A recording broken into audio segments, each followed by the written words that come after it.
Now that most of you know that I put my car in the ditch a couple of weeks ago, and if you haven't heard that story, well, you're going to hear it now. It was on Facebook, so if you've got me on Facebook, you've at least heard part of this story, and it was not a very good experience. It wasn't much fun, so I figured I might as well get some good out of it. So I thought I'll just make it into a sermon for Sunday morning, get something good out of it. And there's actually a lot of good sermons I could pull out of it, but we'll just do one. But it was a couple Fridays ago. Hannah had club volleyball practice down at Waterford. She's on the club team down there. And she wanted picked up early that night because there was the choir competition the next day, or solo ensemble was the next day. And so I said, well, I'll pick you up at 8 o'clock.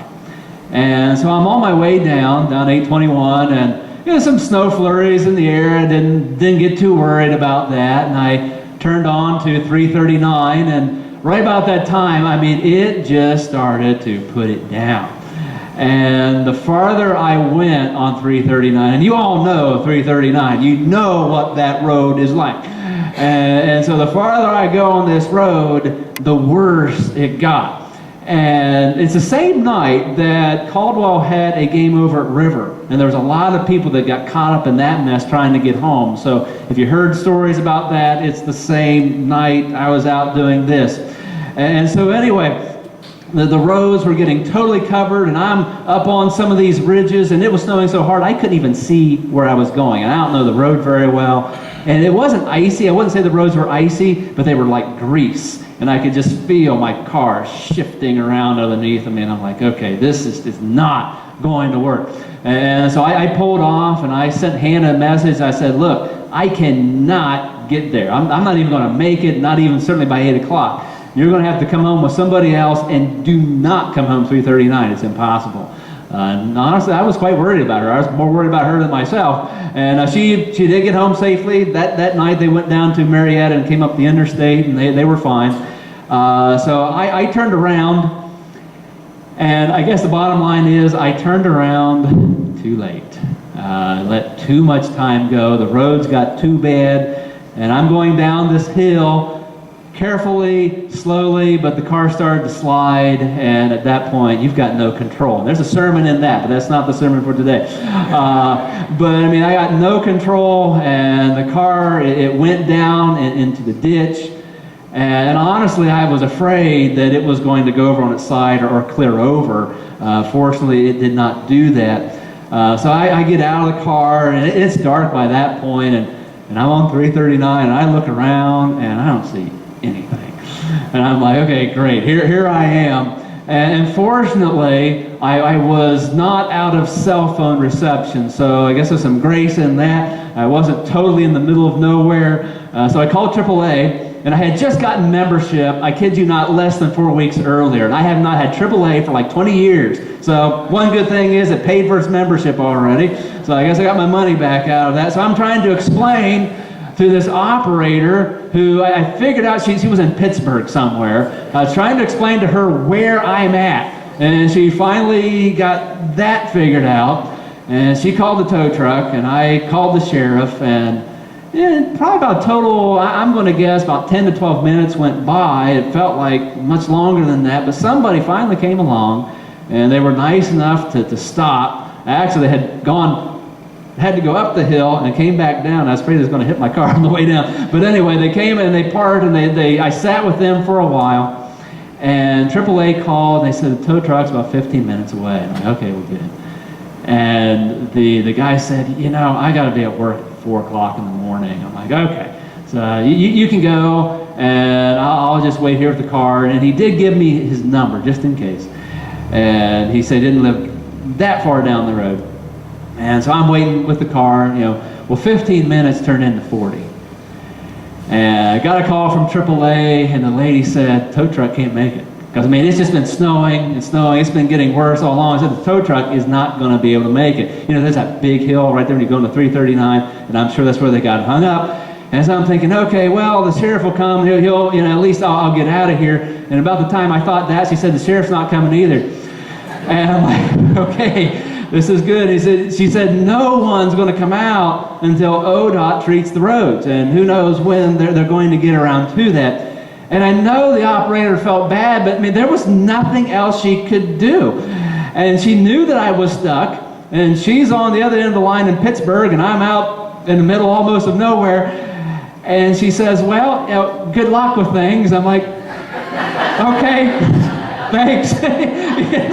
And I know she hated saying that, and I did feel bad for her because there really wasn't anything else she would do. And so I get off the phone, I'm like, okay, nobody is coming to get me out of this. And for a few moments, I had this real uneasy feeling come over me that I'm beyond anybody's reach. I am beyond the help of somebody else. There's people out there. There's a lady on the phone. There's the tow truck guy. There's the sheriff's officer. All these people would like to help, but they can't. I am beyond all of that. And I was just standing there thinking, man, this really isn't happening. Now, I knew that I could call those people. I could call them. I knew that in the back of my mind. And also, Andy and Wanda live out that way, but I really didn't want to call them to try to come out and try to find me. But just for those few moments, few seconds, so there's that feeling that really hit me that I am beyond the help of other people. And honestly, though, it really wasn't more than 30 seconds after I got off that phone call. Here came this vehicle pulled up.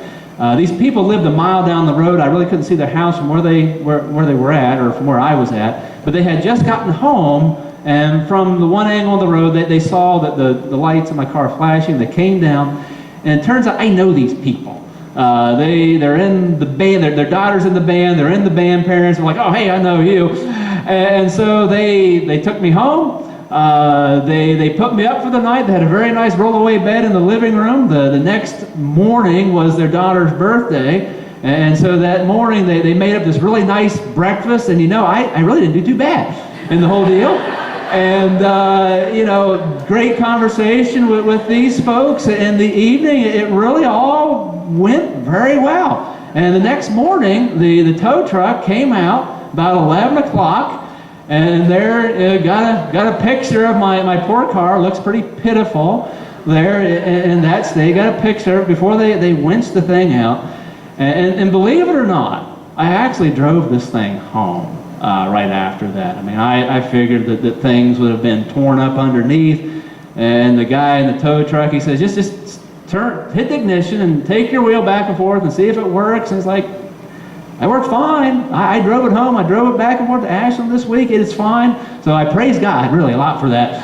And honestly, I'll tell you this. I've talked about my car numerous times. You know how I am about my car. And after I knew that Hannah was home fine, honestly, I was really very worried about my car. Guys, how bad is it going to be? And the blinker light cover on the front passenger side is cracked, and that's it. So I praise God for that. But I think that there are a lot of people in our world, a lot of people around you, and I don't know, maybe even sometimes you feel this way as well. You feel like I did when I was stuck alongside the road. You feel like you're beyond the reach, beyond the help of other people, or maybe even God. And maybe life is wrecked so bad. Maybe some people would say that they didn't turn around soon enough to avoid trouble, to avoid danger. And maybe some people didn't turn around at all. And maybe some people could say that, they weren't doing anything wrong. They're just going about life, maybe doing all the right things, and the storm just blew up. It just happened. And they ended up wrecked in the ditch. Now, there are times, again, when there'll be people around us that would like to help. They want to help. But for whatever reason, they cannot. But where people fail, where people come to the end of what they can do for us, God is able to continue on from that. And we are never beyond the reach of God. In Psalm 139, verses 7 and 10, it says, 7 through 10, it says, "Where can I go from your spirit? Where can I flee from your presence? If I go up to the heavens, you are there. If I make my bed in the depths, you are there. If I rise on the wings of the dawn, if I settle on the far side of the sea, even there your hand will guide me, and your right hand will hold me fast. And praise God that we are never outside of God's reach. You know, God is never like that operator who was sitting on the other end of the line who wanted to help but was unable. We're never outside of God's presence. We're never outside of His reach.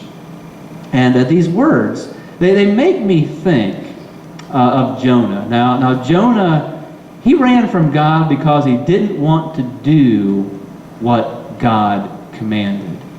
And Jonah, he wouldn't turn around. I mean, he could have turned around, and he really didn't turn around soon enough to avoid danger. And the farther he went, if you think about Jonah's story, I think it's true that the farther he went, the further he sank, the lower he got. You know, he lived up in the hill country, and when he decided to run from God, he went down to Joppa, which is down on the coast. It's a lower land. And he got on this boat, and he was going to head to Tarshish. And Tarshish is this city that was in Spain. And Spain to Jonah would have been the farthest end of the earth. It would have been the end of the known world. Jonah wanted to get as far away from God. He wanted to run as far away from God as he possibly could. And he ended up being thrown into the sea. So as the farther Jonah went, the deeper he sank. But again, praise God, he was never outside of God's reach.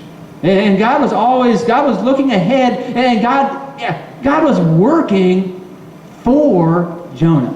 God uses that reach in order to work for us. You probably know the old song, "You can't outrun the long arm of the law." Now, I used to think about that in a religious sense, and the way I thought about it was that you can't get away from God, because the arm of God's law, boy, it's going to reach out and it's going to get you. Now, I've changed my thinking over the years. God uses that reach, not to bring down His wrath upon us.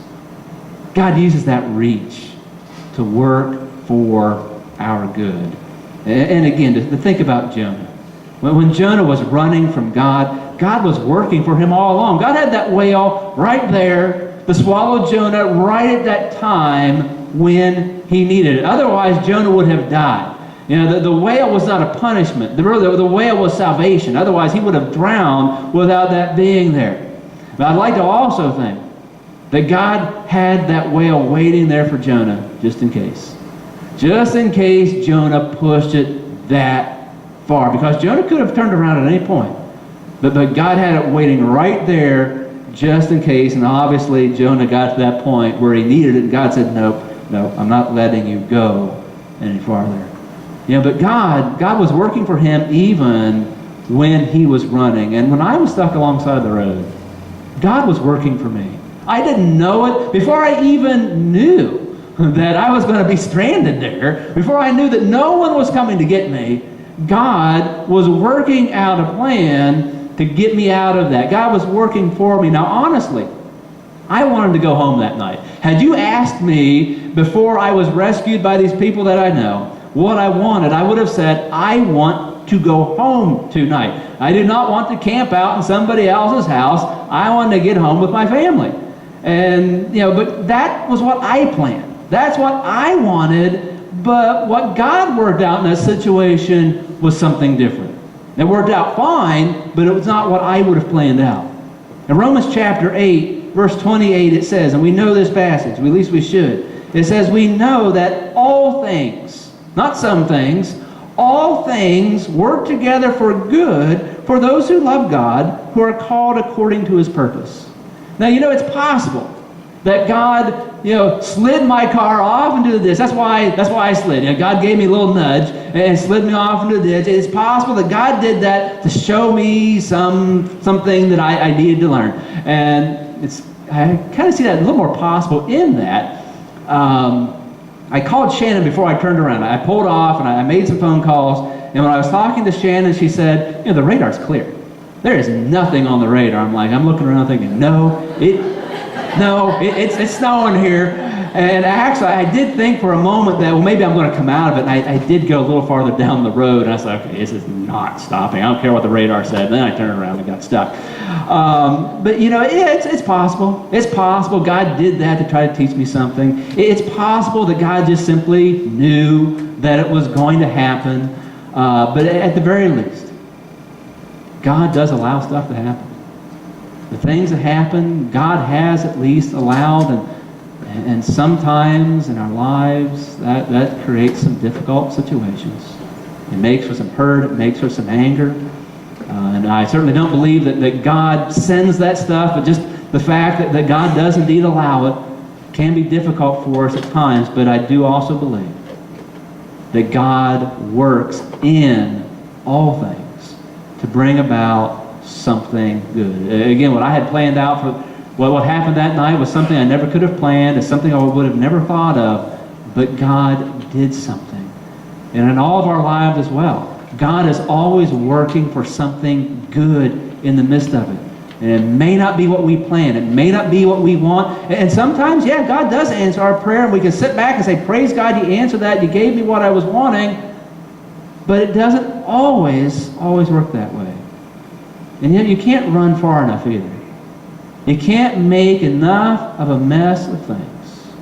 And life can't be painful enough for whatever situation that God cannot work for you. That God cannot bring something good. You're never in a place also where you're out of God's reach. I heard someone recently say that it's silly to think that one's life is too messed up for God to do something with. And notice that I didn't say too messed up for God to fix. Because that's often what we want God to do. We want God to fix things. And when we say fix things, what we really mean is that we want God to undo what we've done. We want God to put everything back in the order and the way that we want things to be. And again, God will do that sometimes, but God doesn't always work that way. God doesn't always just fix things. But God is always working for good. God's always working to bring something good out of our situations, whether it's our will or our plan or not. And if someone thinks, and I know sometimes people feel this way, maybe we've all been in this kind of situation before. But if someone thinks that life is too messed up for God to do something with, then, they're really taking a lot of credit. Because what that is assuming is assuming that our choices, that your choices, and your circumstances could somehow overwhelm the one who spoke the entire universe into being. Really. Sometimes we fall into that. There's all kinds of beautiful pictures from around the universe, but here God spoke this one galaxy and millions, countless other galaxies into existence. And do we really think that your choice or your circumstances could overwhelm a God that spoke all that into being? I don't think so. Now sometimes, when we get in those depths of despair and we're feeling rotten, we're feeling lousy, we've hit the bottom, it might feel like we're beyond that reach. But faith says, reality says, the greatest reality says, there is nothing that you could possibly do to mess things up. There is nothing that someone around you could do to mess things up so bad that it has overwhelmed the God who created the universe. God is way bigger than any mess or any situation we could ever find ourselves in. This morning, maybe you feel like some part of your life, at least, is beyond God's reach. Maybe you feel like something is wrecked so bad that God isn't able to work in that or bring some kind of good out of it. Maybe you feel like you have been running and haven't turned around soon enough or haven't turned around yet. Maybe you're dealing with a situation and you're feeling, again, like God isn't working. Maybe you've been praying and it seems like God is silent and you're having a hard time trusting that God is indeed working behind the scenes to bring about something. maybe there was someone that you know that needed to hear this message today that you should have invited? I'll bet, no, I'll say it this way, I'm confident, I'm sure that everyone sitting here this morning has something to pray about that would fall into one of those categories I threw out there. Something to pray about. As we sing our closing hymn this morning, I invite you to come to the altar and pray. And if you really don't feel God's leading you to do that, then at the least as we sing that hymn, as you stand there and sing, open whatever it is up to the Lord and lift that up to Him with confidence that He can bring something out of it. With confidence. Ask for confidence that He is at work in the midst of whatever's happening, even if you can't see it yet. Ask for confidence that you are not, your situation is not beyond His reach.